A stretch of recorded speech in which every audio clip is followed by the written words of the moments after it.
नमस्कार, NDTV India पर स्वागत है आपका। मैं हूं ताबिश हुसैन। दिल्ली हाई कोर्ट ने एमसीडी के स्टैंडिंग कमेटी के चुनाव पर अंतरिम रोक लगा दी है। दिल्ली हाई कोर्ट ने एलजी, मेयर और नगर निगम को नोटिस भेजकर जवाब भी मांगा है।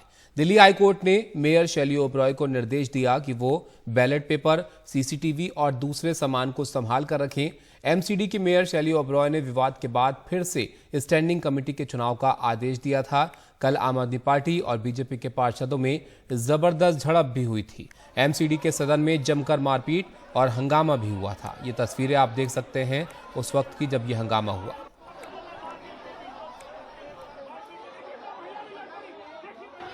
नगर निगम के स्टैंडिंग कमेटी के 6 सदस्यों का चुनाव फिलहाल अब 2 हफ्तों के लिए टल गया है।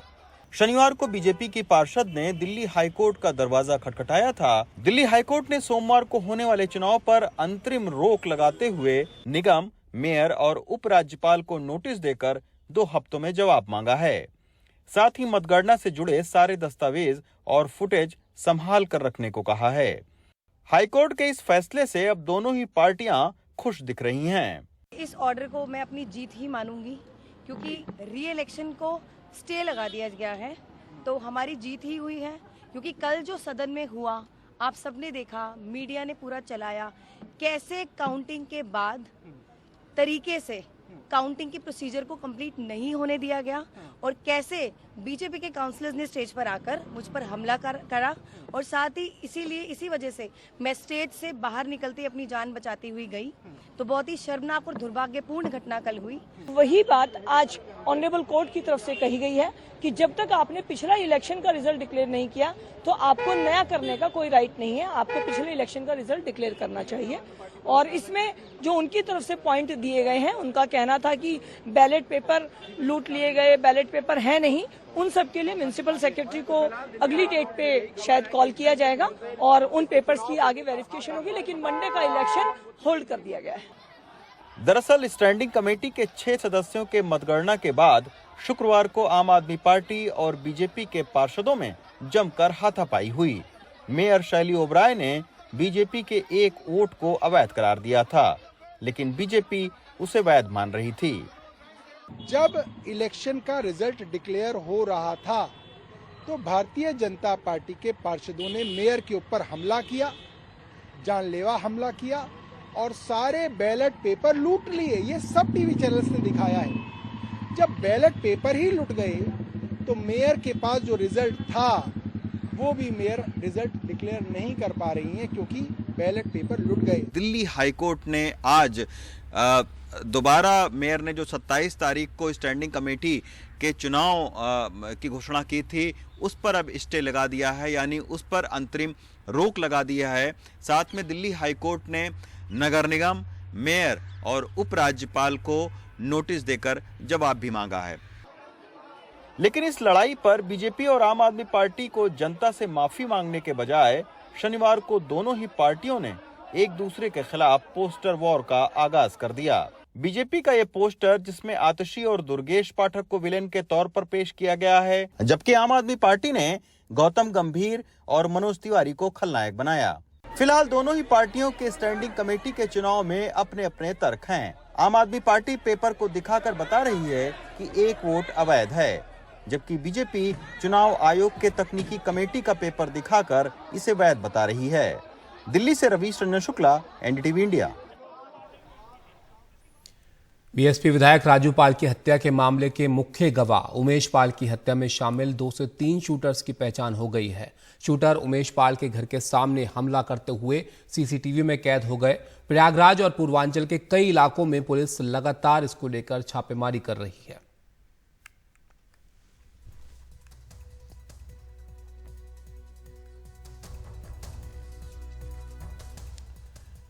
इस मामले को लेकर यूपी विधानसभा में भी सीएम योगी आदित्यनाथ और अखिलेश यादव के बीच तीखी बयानबाजी हुई।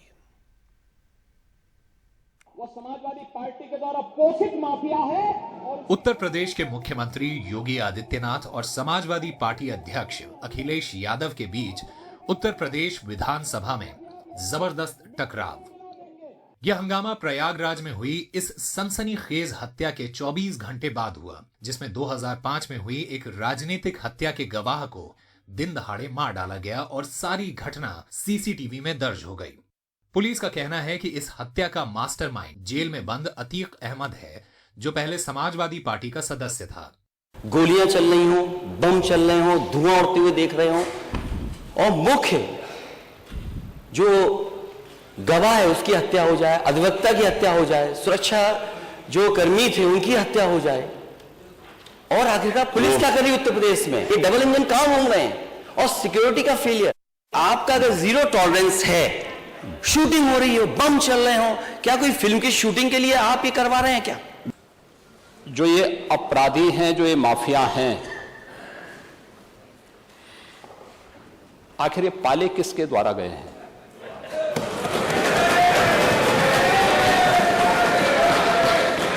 बात जवाब आ जाए। ये जब अभी आपका नाम तो नहीं है, आपने के खिलाफ जवाब आ जाए। जिस माफिया के खिलाफ किसी का नाम तो नहीं है ना, किसी का नाम तो सच नहीं कि समाजवादी पार्टी ने उन्हें एक सांसद बनाया था, ये सच नहीं है। आप अपराधियों को पालेंगे, प्रदेश पार्टी जिस किसी भी पार्टी का रहा हो, क्या चाहिए बताइए, क्या अपराधी नहीं था? किस पार्टी का था? किस पार्टी का था? आप सारे अपराधियों को पालेंगे, उनको माल्यार्पण करेंगे और उसके बाद तमाशा बनाते हैं आप लोग हमारी पार्टी में। आप बताइए किस पार्टी का सदस्य है? क्योंकि बहुजन समाज पार्टी से आपकी दोस्ती है, इसलिए बहुजन समाज पार्टी का नाम नहीं ले रहे आप। क्या ये सच नहीं कि जिस अतीक अहमद के खिलाफ पीड़ित परिवारों ने मुकदमा दर्ज कराया, उसके परिवार के खिलाफ, वह समाजवादी पार्टी के द्वारा पोषित माफिया है और उसकी कमर को तोड़ने का काम हमारी सरकार ने किया है। और फिर मैं कहता हूं इसे हम बाहर कर रहे हैं, इस माफिया को मिट्टी में मिला देंगे। सरकार किसकी है?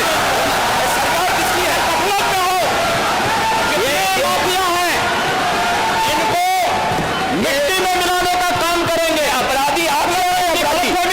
अपराधी आप क्या है? ये चीजें नहीं हो सकती। दोनों नेताओं के बीच ये तल्ख बयानी आमतौर से देखने को नहीं मिलती। 2017 में प्रदेश की कमान संभालने के बाद दक्षिणपंथी गुट हिंदू युवा वाहिनी के संस्थापक के गर्म तेवर कुछ नर्म पड़े थे, लेकिन शनिवार को उनका पुराना लहजा सुनने को मिला। शुक्रवार की इस सीसीटीवी फुटेज में 2005 में बहुजन समाज पार्टी के नेता की हत्या के मामले में एक अहम गवाह उमेश पाल को उस समय गोली मार दी गई जब वो प्रयागराज में एक गाड़ी से उतर रहे थे। सीसीटीवी फुटेज में पाल और उनका एक पुलिस बॉडीगार्ड एसयूवी से उतरते दिख रहे हैं जब उन पर गोली चलाई गई। कुछ और लोगों ने क्रूड बम भी फेंके, जिसमें फटने से धुएं का एक गुबार उठा और लोग घबराकर इधर उधर भागने लगे। बहुत से लोग अपनी गाड़ियां छोड़कर दुकानों में चले गए। आलोक पांडे की रिपोर्ट, एनडीटीवी इंडिया के लिए। बिहार में शनिवार को सत्तारूढ़ महागठबंधन और विपक्षी एनडीए के बीच जमकर आरोप प्रत्यारोप का दौर चला, जहां महागठबंधन की पूर्णिया की रैली में मुख्यमंत्री नीतीश कुमार और तेजस्वी यादव ने बीजेपी को अगले लोकसभा चुनाव में हटाने की अपील की, तो एनडीए की ओर से केंद्रीय गृह मंत्री अमित शाह ने केंद्र के अलावा राज्य में भी बीजेपी की पूर्ण बहुमत की सरकार बनाने के लिए कहा। नीतीश बाबू, आप प्रधानमंत्री बनने के लिए विकासवादी से अवसरवादी बने, कांग्रेस और आरजेडी के शरण में गए और नीतीश बाबू की प्रधानमंत्री बनने की महत्वाकांक्षा ने बिहार का बंटाधार कर दिया। केंद्रीय गृह मंत्री अमित शाह बिहार के चंपारण के लौरिया में एक जनसभा को संबोधित करते हुए मुख्यमंत्री नीतीश कुमार और राजद सुप्रीमो लालू यादव की जमकर आलोचना की। शाह ने शनिवार को 2 जनसभाएं की, जिसमें से एक पटना के किसानों की सभा को संबोधित किया। फिर लोग आएगा। लेकिन पूर्णिया में नीतीश कुमार के नेतृत्व वाले महागठबंधन की इस बड़ी जनसभा में उप मुख्यमंत्री और मुख्यमंत्री नीतीश कुमार ने अपने अपने अंदाज में उनका जवाब दिया। अभी आए अमित शाह बोले जंगल राज है, जंगल राज। बताइए, जंगल राज है? ये जनता का राज है, ये गरीब का राज है। बिहार के लोग, हम अमित शाह जी को बता देना चाहते हैं, बिहार के लोग बिकाऊ नहीं है, भले ही गरीब हैं, लेकिन बिहार के लोग बिकाऊ नहीं, बिहार के लोग टिकाऊ है, टिकाऊ। यहाँ आकर के क्या बोल दिए? अरे कोई बिहार के विकास के लिए कोई काम किए हैं? यहाँ आकर के क्या क्या बोल दिए थे कि हम लोगों ने ये विकास किया, विकास का कोई काम किया? जो इन लोगों ने घोषणा किया था 2015 में विधानसभा के चुनाव के पहले, अब शुरू में हम लोग जब एक साथ थे और तब इन लोगों ने कह दिया था कि हम बिहार को मदद करेंगे। अब जितना मदद करने का ऐलान किया, आज तक हुआ जी? नहीं हुआ है। बचाना है। राजद सुप्रीमो लालू यादव की वीडियो कॉन्फ्रेंसिंग के भाषण और नीतीश कुमार के भाषण में इस बात पर जोर दिया गया कि कांग्रेस ने अगर क्षेत्रीय दलों के साथ बीजेपी के खिलाफ लोकसभा चुनाव के पूर्व तालमेल कर लिया तो नरेंद्र मोदी को वापस आने से रोका जा सकता है। एक रहिए, एकजुट रहिए और कोई भी आपको तोड़ नहीं सकता है जब तक हम लोग एक हैं। हमको देश बचाना है, बाबा साहब अम्बेडकर के संविधान को बचाना है, बिहार को आगे बढ़ाना है, देश को आगे बढ़ाना है, माइनॉरिटीज की रक्षा करना है। माइनॉरिटीज, अब समय आ गया है नरेंद्र मोदी की सरकार को जाने का, विदाई होने का। लेकिन आज जो हम लोग एक साथ हैं, हम लोगों की इच्छा है, जब हमने तय किया और उन लोगों को छोड़ करके इधर आ गए तो देश भर के हर राज्य से विभिन्न पार्टियों ने फोन करके हमको धन्यवाद दिया और उसके बाद कहा सब एकजुट होकर के आगे चलें। तो इसके लिए तो हम लोग प्रयास कर रहे हैं। सवाल यह है कि कांग्रेस इनकी सलाह पर कितनी गंभीरता से अमल करती है। मनीष कुमार की रिपोर्ट, एनडीटीवी इंडिया।